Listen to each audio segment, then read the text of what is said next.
thanks indeed for joining us this afternoon, Mr. Field. Firstly, your reaction to Mr. Barnier's comments that we have a 2-week deadline. I don't think we should take always what they say seriously. What we do need is a very clear counter-position, which we don't have. But the news that you had on your ticker tape just now means the government has accepted the First Amendment clause that I have when we start the real business of getting out of Europe on Tuesday, which is setting the date and the time. The government ought to, I hope, accept the other 3 amendments about that we would bring over all the regulations and laws. Thirdly, Parliament will decide how they sift these. And fourthly, we need a safe haven. And from that safe haven, so they don't have their little fingers round our throat, our windpipe, we will be able to negotiate about the sums and when we pay them.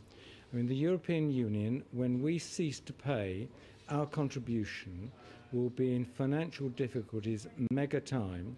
So as these negotiations unfold, the power will move, where it clearly is at the moment, on their side, to our side if we're up to the negotiations. Both sides today, Michel Barnier and David Davis, seem to be saying the same thing about progress, that they are committed to making progress, that it is a top priority for them. The sticking points, as ever, remains those issues of citizens' rights, the issue of Northern Ireland and its border, and this financial settlement. Michel Barnier also spoke about this is not about making concessions on the part of Europe or the United Kingdom, but would you expect Theresa May to have to make some form of concessions in order for us to move on?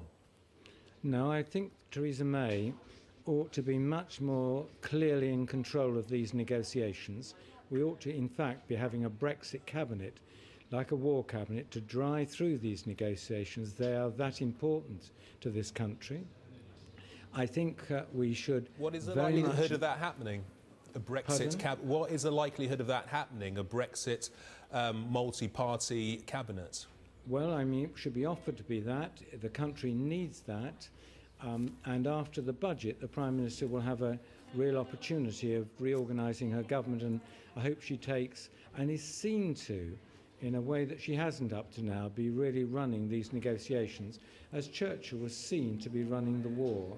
And so I think within that context, of course it's important that people who are working in this country get security as soon as possible, but nobody going into negotiations when we want equal movement on their side throws your hand away and says, well, you're going to get that.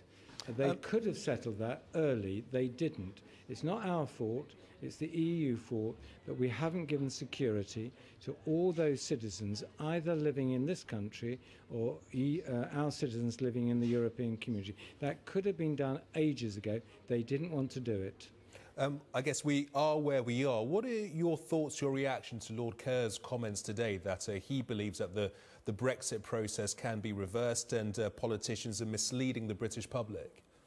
Did Lord Kerr, when he speaks in the Lords on this, declare a financial interest? He, like all those people who've actually been at the Foreign Office or in the European Union, who've been peddling all the stuff about EU, have mega pensions. They speak from a position of security, where the Brexit vote was about people who don't have that security, what they want to see. Now there's this game of playing, oh, you can have another vote. I would say that it's his duty as the architect of Article 50. Well, I mean, what did he do? Why did he put Article 50 together if he thinks it's so bad now? We can all. I asked the Prime Minister not to sign at the time she did. She signed. We just have to get on with that. The key thing is that the Prime Minister, I think, has been misled in having a nearly 60-page bill when what I've got down as amendments, starting on Tuesday, the first already accepted, is a bill to get us out, Clause 1, the date, the time. Clause 2 is to bring all their legislation over. Clause 3, how do we want to sort through that? What to keep, what to kick out, what to amend, and 4, a safe haven. If the Prime Minister persists with her bill, it will never emerge from the Lords. They're piling in. They've always been committed to Europe. There's a mega majority there. It's foolish to give them so much scope to stop a bill progressing, because in the Lords, unlike the Commons, there's no means of guillotining a debate. So I hope on Tuesday she will accept my 4 amendments, which is also a great reform bill, gets us out what we're going to do.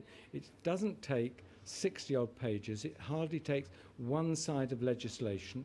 And when we need other powers that are in that great reform bill, the EU withdrawal bill, we can come back on a single clause bill and pass it in the Commons. That will stop all those in the Commons and the Lords who are opposing they're really wolves in sheep's clothing who want to wreck this bill from doing so. The great thing about Lord Kerr is that he actually has always made plain he wants to wreck it and how he actually intends to do it.